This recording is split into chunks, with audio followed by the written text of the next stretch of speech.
Bismillahirrahmanirrahim. Assalamualaikum warahmatullahi wabarakatuh. Waalaikumsalam warahmatullahi Waalaikumsalam wabarakatuh. warahmatullahi wabarakatuh. Waalaikumsalam warahmatullahi wabarakatuh. Selamat datang di podcast Smart ASN Kemensetnek. Ya, teman-teman. Ya, alhamdulillah kita bisa berkumpul dalam keadaan sehat walafiat. Eh, Akhirnya kita di sesi untuk podcast hari ini mungkin mohon maaf kalau misalkan agak ramai ya di ruangan karena emang agak ramai juga. Nah, alhamdulillah aku saat ini nggak sendiri, ya teman-teman. Aku ditemani oleh delapan delapan mbak-mbak yang cantik ini dan ada Mas Ade juga. Ya Mas Ade, kita laki-laki sejati nih, cuma berdua nih. Betul, Mas. Oke, Siap, nah Mas. kita ditemani oleh ada Mbak Feby. Halo Mbak Feby. Oke, halo Mbak. Suaranya habis Mbak. Ya Allah, sehat-sehat ya, Mbak Feby ya. Oke, sekarang ada Mbak Audita. Halo Mbak Audita. Halo Mas Arsy, Sehat Mbak.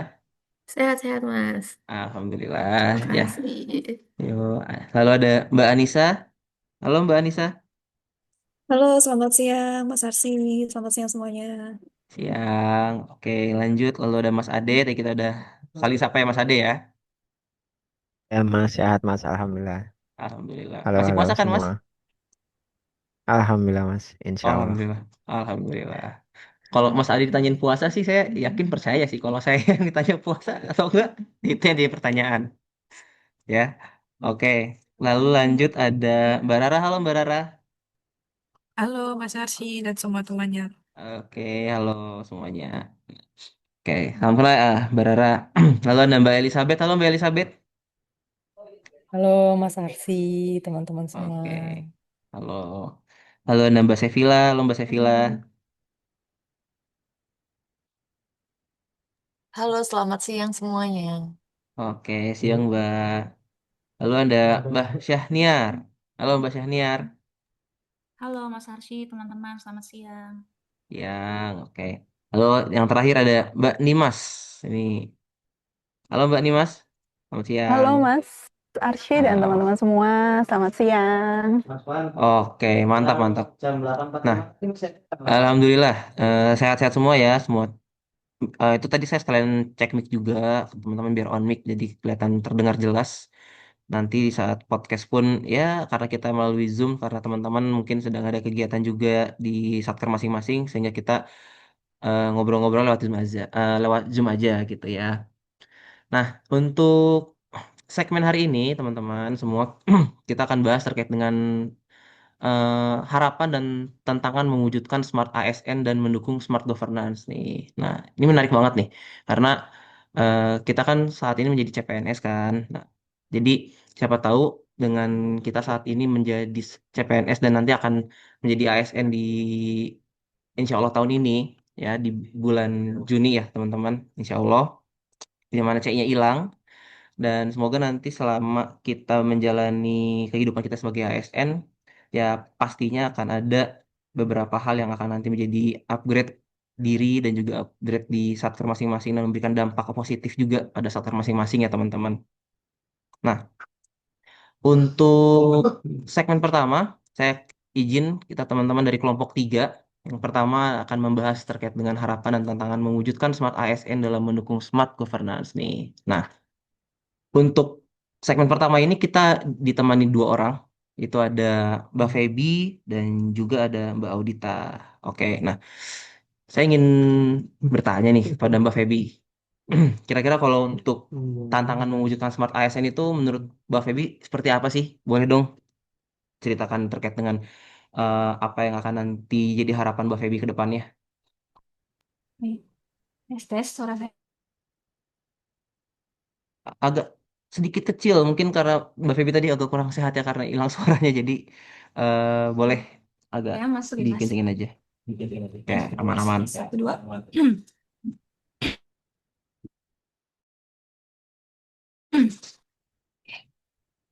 Maaf teman-teman semuanya, suara jelas karena lagi hmm, bermasalah tenggorokannya.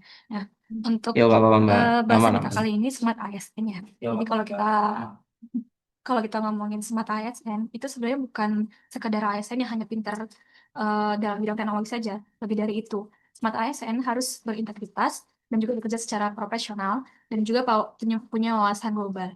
Dan di era sekarang ini, seperti kita tahu, penguatan teknologi itu harus sudah jadi kebutuhan masing-masing, bukan lagi pilihan.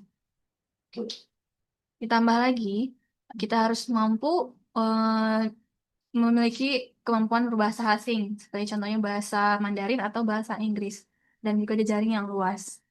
Selain itu, jiwa hospitality juga sangat penting, teman-teman, karena intinya untuk jadi smart ASN, kita itu harus menjadi profil ASN yang adaptif di masa depan, kompeten, dan juga siap menghadapi tantangan di birokrasi modern sekarang. Menurut saya begitu. Kalau Oke. untuk Mbak Audita, bagaimana Mbak pendapatnya? Menurut saya sendiri, tantangan dari smart life sendiri adalah terhadap perubahan ya, di mana perubahan digital itu kan cepat ya, transformasi digital itu cepat. Jadi sebagai ASN atau menjadi smart ASN itu bukan hanya cerdas secara akademik saja, tetapi juga harus adaptif terhadap perubahan dan dapat berorientasi pada pelayanan publik. Oke. Itu Wah, sih, Mas. saya setuju banget sih apa yang tadi disampaikan oleh Mbak Feby sama Mbak Audita. Karena ya betul sekali kalau misalkan terkait dengan smart ASN itu, ya kita memang harus integritas dan juga memiliki profesionalitas bekerja seperti itu kan. Nah, lalu kita memiliki jejaring yang luas dan tadi mungkin disampaikan juga sama Mbak Feby ya terkait dengan masalah apa namanya itu? Ini ya Mbak, apa namanya? Terkait teknologi, perkembangan teknologi juga kita harus bisa adaptif seperti itu. Apalagi dengan kita kan mungkin disebutnya sebagai generasi Gen Z ya, teman-teman. Di sini ada yang selain Gen Z nggak? Nggak ada. Milenial atau milenial nih. Oh, sorry. Kalau gitu jadi kelihatan tuanya Saya dong. Mas Bram. Oh ya Mas ada ya. Ada Mbak. Ada siapa lagi nih yang kira-kira milenial nih?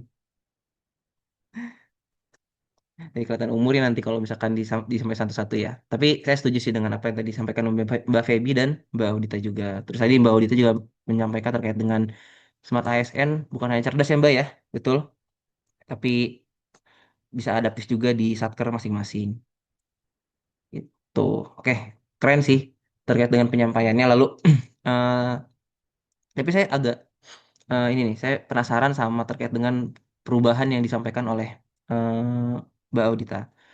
Terkait dengan perubahan dan juga adaptif di Satker, kalau menurut Mbak Audita, karena kebetulan saya sama Mbak Feby satu Satker, kalau di Mbak Audita itu harus cepat juga nggak sih Mbak izin?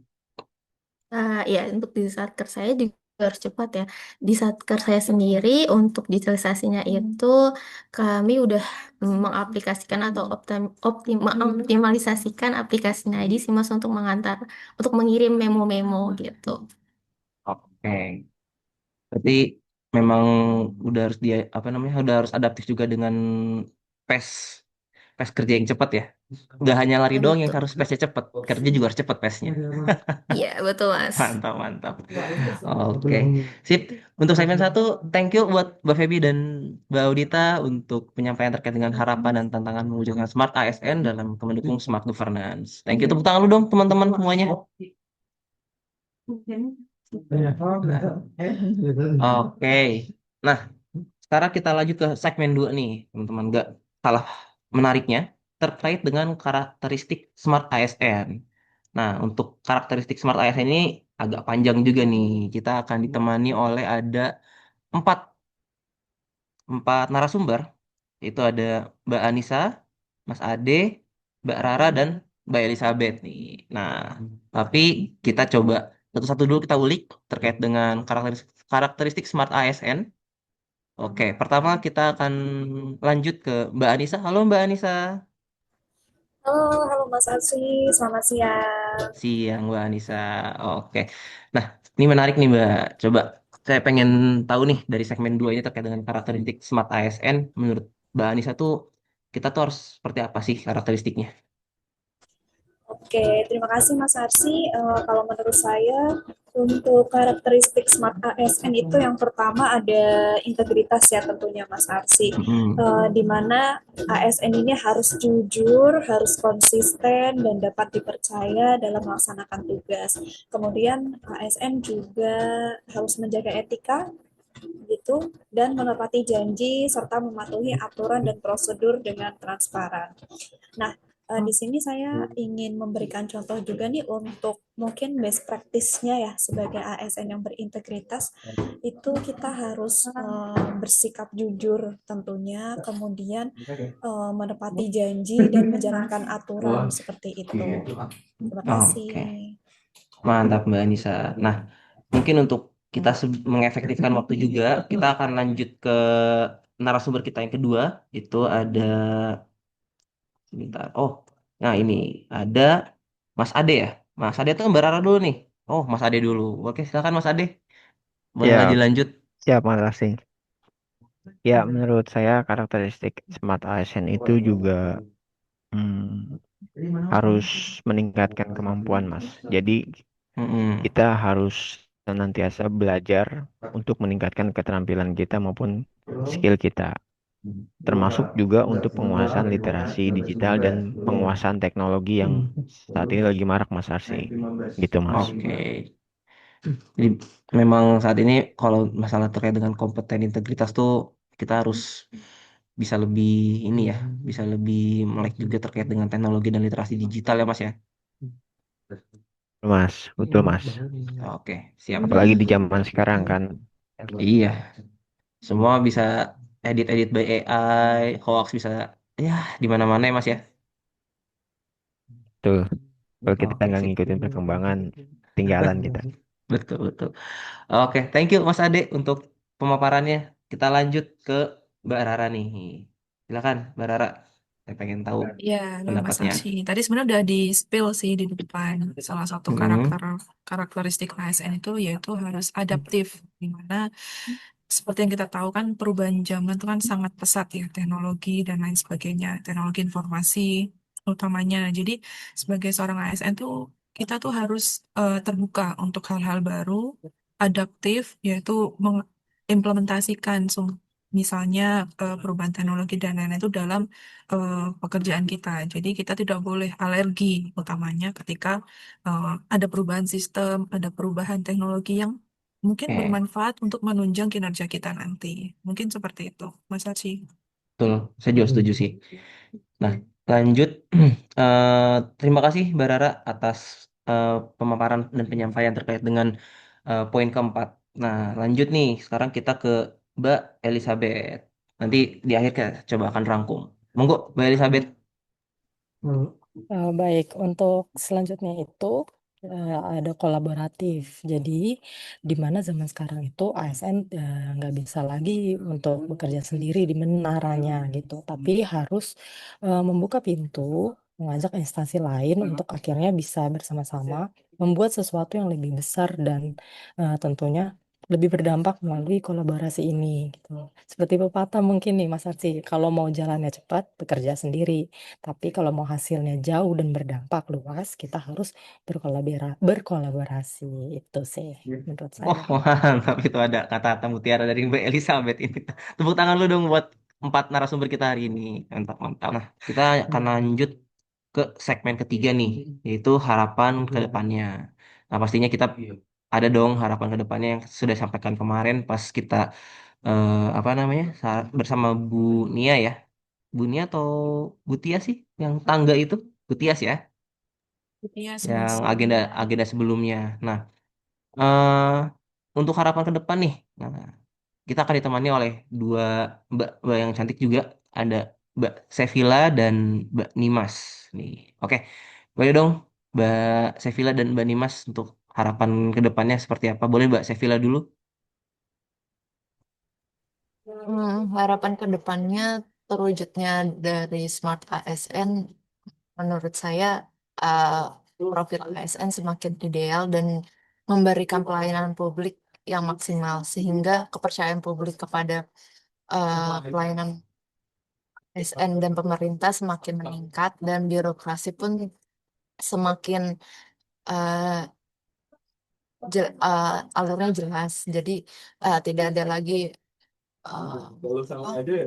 jalur-jalur yang lain-lain dan menciptakan uh, orientasi pelayanan publik yang sangat baik.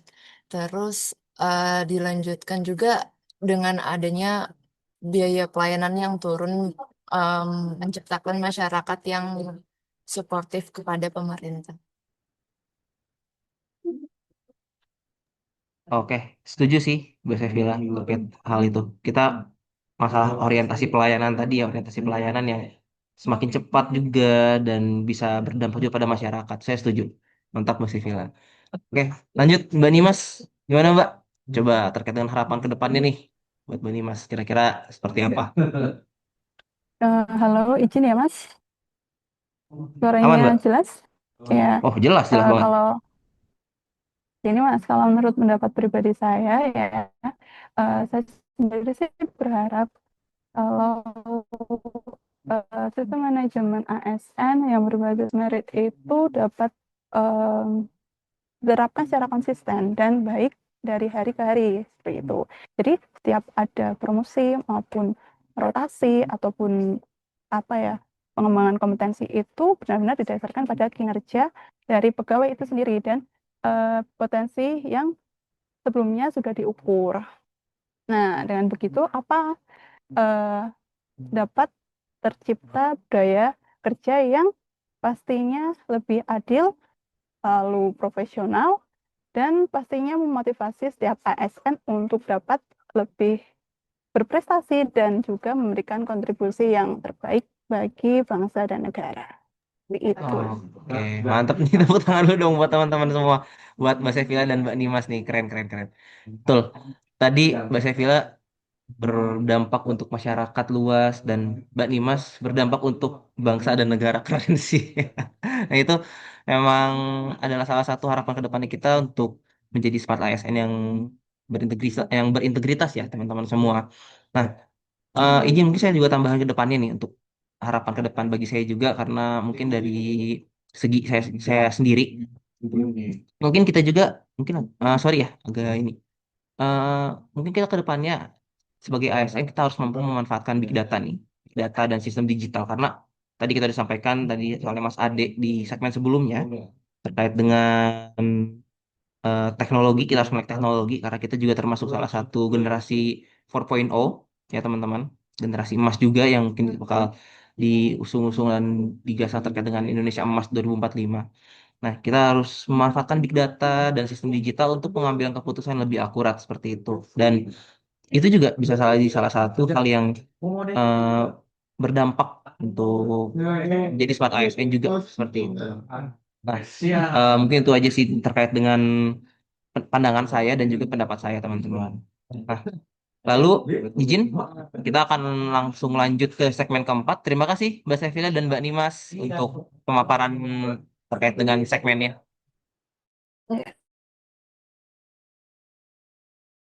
Eh, Nah, kita akan lanjut ke segmen keempat terkait dengan tantangan Smart ASN. Untuk tantangan Smart ASN, kita akan ditemani oleh Mbak Audita kembali, lalu ada Mbak Anissa, Mas Ade, dan juga Mbak Rara nih. Kita akan kembali lagi ke mereka. Oke, lanjut. Silakan terkait dengan tantangan Smart ASN, menurut teman-teman seperti apa sih yang menjadi tantangan untuk di kedepannya? Silakan. Boleh Ya, nih menurut dari saya, nah dari, boleh dari Mbak Audita dulu. ya menurut saya tantangan pertama itu adanya resistensi terhadap perubahan, terutama transformasi digital sih, Mas. Gitu. Transformasi digital ya. Oke. Iya. Nah, itu juga memang agak sangat sulit sih karena memang transformasi digital tuh sorry itu saya kita memang walaupun apa namanya kitanya udah melek teknologi tapi terkadang sistemnya nggak support gitu kan. Itu yang transformasi digital yang agak sangat sulit untuk masalah di perubahan dan sebagai tantangan pertama kita. Nah, lanjut ke Mbak Anissa nih. Tantangan kedua, kira-kira ada tantangan apa nih yang menurut Mbak Anissa harus kita hadapi? Iya, Mas, terkait tantangan selanjutnya itu ada kesenjangan kompetensi digital gitu ya, Mas, di mana eh, ada perbedaan kemampuan antar ASN dalam menggunakan teknologi dan platform digital gitu, sehingga mungkin sebagian ASN itu masih mengalami kesulitan dalam mengakses, mengelola, dan memanfaatkan sistem digital secara efektif gitu, dan ini akan berdampak pada menurunnya produktivitas dan pelayanan publik seperti itu Mas kalau menurut saya. Oke, oke, setuju juga sih. Karena memang semua tantangan-tantangan itu yang terkait dengan kesenjangan kompetensi digital, ya kita kan berdampingan juga nggak hanya kita ya kita yang sebaya aja gitu kan. Nah kita juga harus bisa apa namanya berkolaborasi dengan senior-senior yang lain juga gitu kan. Tadi juga sampaikan oleh Mbak Anissa terkait dengan kesenjangan kompetensi pun kita harus tetap intinya apa namanya belajar terkait dengan kompetensi digital tadi. Nah itu setuju juga saya sama Mbak Anissa. Oke, lanjut nih yang ketiga dari Mas Ade. Kira-kira apa tantangannya Mas? Ya Mas Arsi, terima kasih. Menurut saya tantangannya itu ya budaya kerja lama Mas yang masih administrasi. Jadi belum sepenuhnya berbasis kinerja. Dalam artian semoga ke depan sistemnya itu berbasis kinerja. Jadi sistem kerja yang dengan penilaian pada hasil kerja yaitu output dan outcome. Jadi bukan sekedar hanya kehadiran, lama bekerja atau banyaknya aktivitas, tapi output dan outcome yang akan dihasilkan. Gitu Mas Arsi. Nah, itu juga jadi salah satu nih masalah kerja lama yang masih administratif dan belum sepenuhnya berbasis kinerja. Nah, itu di di sini pun masih walaupun kita di Setnek udah ada yang namanya apa? Nadi ya dengan transformasi digital itu tapi ya tetap aja kita harus ada apa namanya masih ada budaya kerja lama yang masih harus print kertas lah dan lain-lain walaupun sebetulnya kita udah menggunakan yang namanya nadi tersebut seperti itu kan. Nah, itu mungkin harus kita kurangi nanti di kedepannya seperti itu kan. Oke, lanjut Mbak Rara nih sebagai tantangan yang terakhir nih. Kira-kira apa nih Mbak Rara? Menutup tadi ada kata-kata yang Mas Arsi highlight kan, jika ingin pekerjaan itu berdampak luas, hasilnya dinikmati oleh banyak pihak, maka kan kita harus kerjasama. Nah, tantangannya tentu adalah dalam kerjasama itu adalah kolaborasi. Jika tidak terjadi kolaborasi yang baik atau bahkan kurang kolaborasinya, entah itu antar rekan kerja dalam satu unit kerja atau antar unit di bagian yang berbeda atau bahkan lintas instansi, bisa jadi tantangannya harus kita hadapi yaitu pekerjaan tersebut mungkin tidak berdampak, tidak memberikan hasil yang maksimal atau bahkan pekerjaan tersebut bisa tumpang tindih satu sama lain sehingga bahkan akan memberikan dampak yang lebih negatif lagi. Mungkin seperti itu tantangannya. Oke, tuh. Intinya dari semua tantangan Smart ASN itu mau itu digital atau itu mau administratifnya ya. Intinya itu satu tadi apa kata Mbak Elizabeth juga yang sampaikan terkait dengan kerjasama dan kolaborasinya itu. Kalau kita nggak bisa kolaborasi, kita di dampaknya nggak akan kerasa gitu loh. Nggak akan dampaknya itu nggak akan kerasa lebih luas, nggak akan kerasa lebih ngena gitu loh. Nah itu yang apa ya intinya kerjasama lah gitu loh. Kita bisa kerja sendiri bisa, tapi ya kalau kita kerja sendiri ya kita hanya berlandaskan cepat aja gitu nggak akan bisa merasakan dampak apapun justru dengan kita bekerja sama kolaborasi bisa lebih tercipta terus hubungan antar rekan kerja bisa lebih harmonis kan itu yang kita carinya itu kan sebenarnya teman-teman oke thank you nih buat teman-teman semua untuk dari segmen keempat dari Mbak Audita, Mas Ade, terus Mbak Rara dan juga Mbak Anissa. Thank you sudah memaparkan pendapatnya. Nah, kita lanjut nih di segmen terakhir, teman-teman. Nah, segmen terakhir terkait dengan komitmen kita atau komitmen kami. Nah, kita akan ditemani juga oleh Mbak Elizabeth kembali, lalu akan ditemani juga oleh sebentar. Kita akan ditemani oleh Mbak Sevilla, Mbak Syahniar, dan Mbak Nins. Oke, boleh izin Mbak silakan untuk coba kita dengar komitmen dari mungkin nanti kedepannya akan menjadi ibu-ibu deputi atau ibu-ibu apa nih? Karo. Baik, eh, bicara komitmen ya, kami Iya, sepakat ya bahwa Smart ASN itu bukan hanya soal teknologi, tapi juga soal betul. karakter. Ya, jadi komitmennya kami akan menjaga integritas dan Hmm. nilai-nilai berakhlak dalam setiap tugas. Amin, amin, betul, betul. Oke, Terima kasih. sama-sama Mbak Syahniar. Oh, mantap nih. Thank you pendapatnya. Kita lanjut ke Mbak Elizabeth nih. Boleh silakan Mbak El. Ya, untuk memulai komitmen, tentunya kita perlu menyadari juga ya, kita ini sebagai ASN bukan cuma status, tapi soal tanggung jawab. Nah, wujud tanggung jawab kita itu adalah kita mengikuti dunia yang berubah cepat ini dan gak diam aja, tapi kita juga mau terus belajar. Sehingga komitmen kita harusnya menjadi ASN yang terus adaptif dengan perubahan yang ada. Oke. Thank you pendapatnya Mbak Sevilla. Lanjut nih, kita ke Mbak Sevilla. Boleh Mbak, terkait dengan komitmen kami? Izin, Mbak Sevilla, belum mic-nya belum on mic nih. Oh, eh, Oke, jadi aman-aman.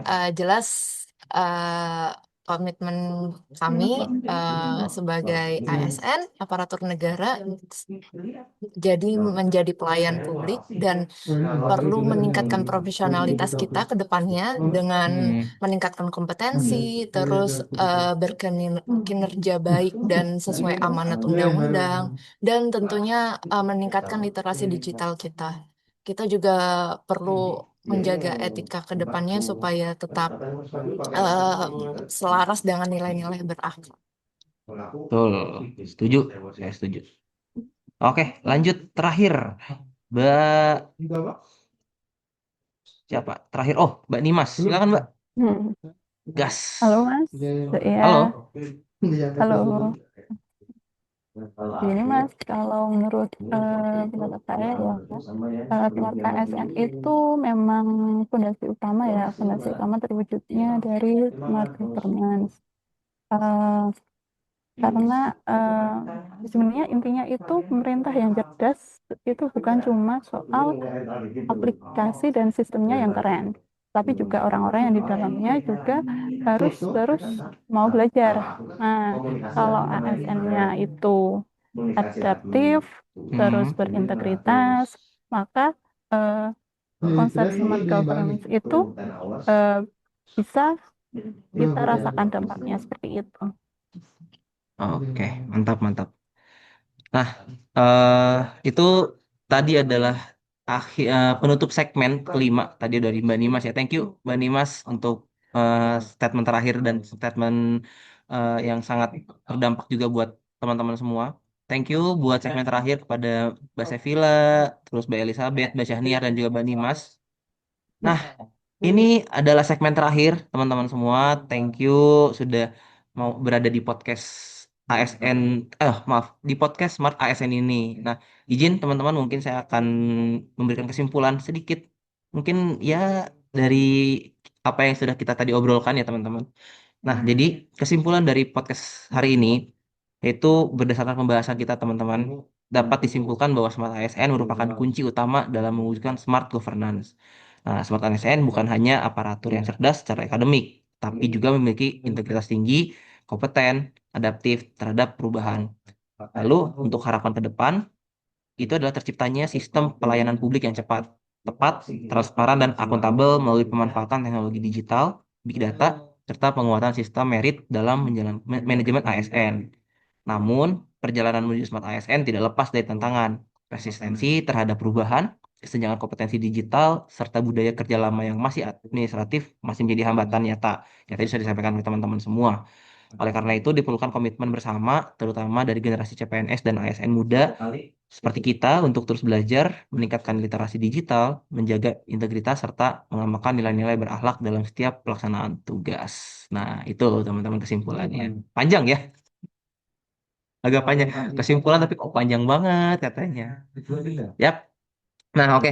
Untuk mengakhiri podcast ini, teman-teman, nah, izin mungkin kita juga percaya bahwa selain dari podcast ini, saya harap teman-teman mungkin nanti ke depannya bisa mengamalkan apa yang sudah kita istilahnya apa ya sudah kita diskusikan lah ya, sudah kita sampaikan juga tadi di podcast hari ini.